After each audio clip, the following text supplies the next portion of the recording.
तो है guys, crypto currency यानी कि क्रिप्टो कॉइनों की तरफ से ये काफ़ी सारी न्यूज़, काफ़ी सारी अपडेट आज साथ में इनके चार्ट को भी एनालाइज करेंगे यार, और कौन से कॉइन हुए लिस्ट उनकी भी करेंगे बात। तो चलिए करते हैं अब स्टार्ट। बात करेंगे फर्स्ट न्यूज जो निकल गई है सोलाना की तरफ से। न्यूज़ क्या होने वाली है, तो यहाँ पर सोलाना ने लॉन्च कर दिया है सोल कार्ड। अब ये जो सोल कार्ड है वो स्पेंडिंग के लिए किया गया है। अब स्पेंडिंग यानी कि क्रिप्टो से आप सामान खरीद पाओगे, गुड एंड सर्विसेज आपको मिल जाएंगी इस क्रिप्टो कार्ड से दोस्तों।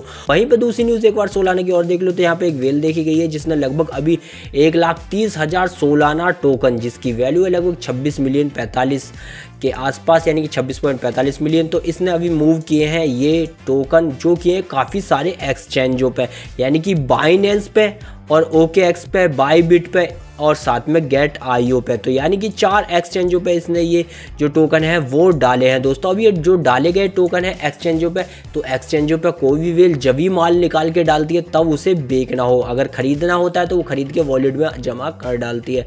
तो यहाँ पर कह सकते हो सोलाना की तरफ से 2 बड़ी न्यूज़ आई हैं। तो इसी हिसाब से इसका चार्ट एनालाइज करें तो चार्ट कुछ इस प्रकार से फिलहाल मार्केट के अंदर आज हमें ब्लड बार सा देखने को मिला। तो ये 204 का लेवल पार करेगी, फिर उसके बाद कुछ इस प्रकार से ये ऊपर जाएगी, लेकिन एक और यहाँ पर रीटेस्टिंग दे के दोस्तों। तो यहाँ पर सोलाना का चार्ट कुछ इस प्रकार से एनालाइज होता हुआ नजर आ रहा है। बाकी तो न्यूज़ शानदार आई है यार। बात करूँ नेक्स्ट न्यूज़ जो निकल गई है सुई की तरफ से। न्यूज़ क्या होने वाली है, तो यहाँ पर सुई के साथ इंटीग्रेशन करता हुआ नजर आ रहा है Coin98 वॉलेट। अब ये Coin98 वॉलेट जो है वो सुई के साथ इंटीग्रेशन कर रहा है।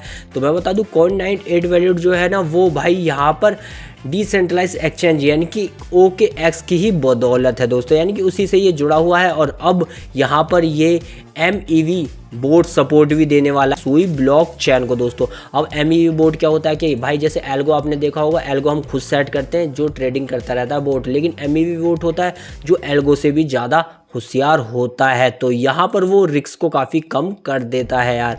तो वहीं पर दूसरी न्यूज़ और एक बार हम देख लेते हैं यहाँ पर सुई की। तो दूसरी न्यूज़ आपको नजर आएगी जहाँ पर 21 शेयर जो काफ़ी बड़ी फर्म है वो लॉन्च करने जा रही है XDC टोकन, यानी कि SDG नेटवर्क का ETP और साथ में सुई स्टेकिंग का भी ETP। जी हाँ दोस्तों, जो कि अब वो यहाँ पर यानी कि कह सकते हो 6 स्विस एक्सचेंज पे करने जा रही है लॉन्च। तो यहाँ पर SDC नेटवर्क के लिए तो बढ़िया न्यूज़ है, लेकिन सुई के लिए शानदार। तो सुई का चार्ट भी एनालाइज कर लो एक बार। तो यहाँ पर चार्ट देखो कुछ इस प्रकार से आपको नजर आ रहा होगा। जो चार्ट आपको नजर आ रहा है कि इस कर्व के सपोर्ट के साथ मार्केट को ऊपर लेता हुआ नजर आ रहा है। तो एक बार तो हमें यहाँ पर ब्रेकआउट नहीं मिला था, दूसरी बार हमें ये ब्रेकआउट मिला है, देन फिर से रीटेस्टिंग इसी तरफ पर ये ले रहा है। और इसी कर्व पे लेने के बाद अगर ये थर्ड ब्रेकआउट मिलता है तो कुछ इस प्रकार से मार्केट जा सकती है दोस्तों, जो आपकी आंखों के सामने बनी है। तो फिलहाल इसका चार्ट काफ़ी ज़्यादा स्ट्रॉन्ग, यानी कि सुई का चार्ट स्ट्रॉन्ग लग रहा है यार। तो नेक्स्ट न्यूज जो निकल गई ट्रंप के मीम कॉइन यानी कि ट्रंप कॉइन की तरफ से। न्यूज़ क्या है, तो कैंडी कैपिटल ने रजिस्टर कर दिया है डोनाल्ड ट्रंप के मीम कॉइन का ETF, जो किया है उसने डेलवेयर पे। अगर ये ETF के लिए इसने यहाँ पर रजिस्ट्रेशन कर दिया है तो आप ये मत सोचिएगा कि इसका ETF लॉन्च ही हो जाएगा, उसकी कोई गारंटी नहीं है। बस ये पहला स्टेप होता है कि यहाँ पर रिकॉग्नाइज किया जाए और अच्छे से अच्छे तरीके से इस चीज़ को और भी ज़्यादा हाईलाइट यानी कि ETF को हाईलाइट किया जाए दोस्तों।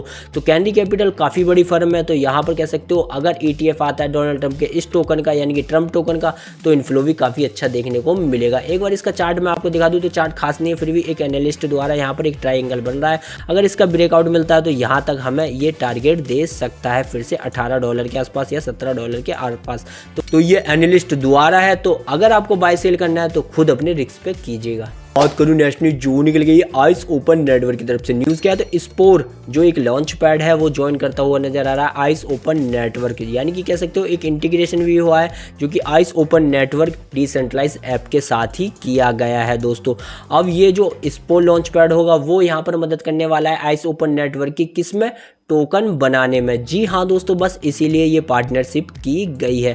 तो कह सकते हो यहाँ पर आइस ओपन नेटवर्क के लिए काफ़ी अच्छा कदम है। अब इसका चार्ट एनालाइज करें तो चार्ट आपको नज़र आ रहा होगा कुछ इस प्रकार से दोस्तों। तो यहाँ पर भी एक ब्रेकआउट की कमी लग रही है, जो ब्रेकआउट हमें यहाँ नहीं मिला, लेकिन अगर यहाँ मिल जाता है तो कह सकते हो टोकन यहाँ जाने वाला है दोस्तों। तो कुछ इस प्रकार से इसका चार्ट भी काफ़ी ठीक ठाक लग रहा है, बस ब्रेकआउट का आपको वेट करना होगा। बाकी न्यूज़ तो अच्छी है। बात करूँ नेक्स्ट न्यूज जो निकल गई है चैनलिंक की तरफ से। न्यूज़ क्या है तो यहाँ पे देखो चैनलिंक ने ऐड किए हैं लगभग 1.3 मिलियन टोकन, और ये टोकन जो है वो रिजर्व में किए हैं। किसके रिजर्व में किए तो मैं बता दूं, यहाँ पर खुद ही चैनलिंक ने ये बाय किए। लगभग आप देख सकते हो यहाँ पर 44,000 टोकन बाय किए गए हैं चैनलिंक की तरफ से ही दोस्तों। यानी कि कह सकते हो बाई बैक के लिए ये एक अच्छी यहाँ पर स्ट्रॉन्ग स्ट्रेटजी अपना रहे हैं, ताकि टोकन की जो गिरावट है यानी कि टोकन में सप्लाई ना आए और अच्छा खासा यहाँ डिमांड बनी रहे दोस्तों। तो देखते हैं कब तक ये बाय करते हैं। वहीं पे इसका चार्ट एनालाइज करें तो चार्ट कुछ आपको इस प्रकार से नजर आ रहा होगा, जो इसको ब्रेकआउट दे चुका है, लेकिन यहाँ पर वो कुछ इस प्रकार से भी यहाँ पर जा सकता है दोस्तों, और इस प्रकार से भी जा सकता है जो यहाँ एनालिस्ट द्वारा बना हुआ है दोस्तों। तो कह सकते हो चार्ट भी ठीक ठाक ही है और न्यूज़ तो बढ़िया है। बात करूँ नेक्स्ट न्यूज़ जो निकल गया हाइपर लिक्विड की तरफ से। न्यूज़ क्या होने वाली है तो यहाँ पर देखो हाइपर लिक्विड ने 79% यानी कि 790% लगभग डिसेंट्रलाइज फाइनेंस परपेचुअल के शेयर यहाँ पर सर्कल, जो कि आपको तो पता है हाल फिलहाल के अंदर आर्क नाम की लेयर 1 की ब्लॉकचेन लॉन्च करने जा रहा है, उसके ऊपर यहाँ पर कब्जा कर लिया। एक तरीके से मतलब कह सकते हो कि यहाँ पर इसके अंदर काफ़ी हैवी वॉल्यूम देखने को मिलने वाला है, क्योंकि इसका चार्ट मैं आपको दिखाऊंगा। उससे पहले देख लो यहाँ पर और भी इसके कॉम्पिटिटर हैं, जैसे कि जुपिटर है, ड्रिफ्ट है और GMX है और DYDXT है। ये सारे डिसेंट्रलाइज भी हैं, लेकिन सबसे ज़्यादा वॉल्यूम हमें कहाँ देखने को मिल रहा है तो वो वॉल्यूम हमें देखने को मिल सकता है on only one hyper liquid, जिसका वॉल्यूम देख सकते हो आप 2025 के जुलाई तक कितना बढ़ चुका है दोस्तों। यानी कि परपेचुअल ट्रेडिंग होंगी तो हाइपर लिक्विड पे ही ये वॉल्यूम पड़ेगा, जिस कारण टोकन की कीमतें भी भागेंगी। तो इसका एक बार चार्ट एनालाइज कर लो तो यहाँ पर देखो चार्ट कुछ इस प्रकार से आपको नजर आ रहा है। तो यहाँ पर इसने भाई अच्छा खासा ऑल टाइम हाई लगाया और अब उसका ऑल टाइम हाई का फिर से ब्रेकआउट देके एक और ऑल टाइम हाई लगाने की ओर हाइपर लिक्विड चल चुका है दोस्तों। तो न्यूज़ अच्छी है, चार्ट भी ठीक ठाक चल रहा है। तो यही थी वो न्यूज़, यही थी वो अपडेट जो क्रिप्टो मार्केट से आई, मैंने आपको प्रोवाइड कराई। वीडियो पसंद आ रहा लाइक, चैनल कीजिएगा सब्सक्राइब।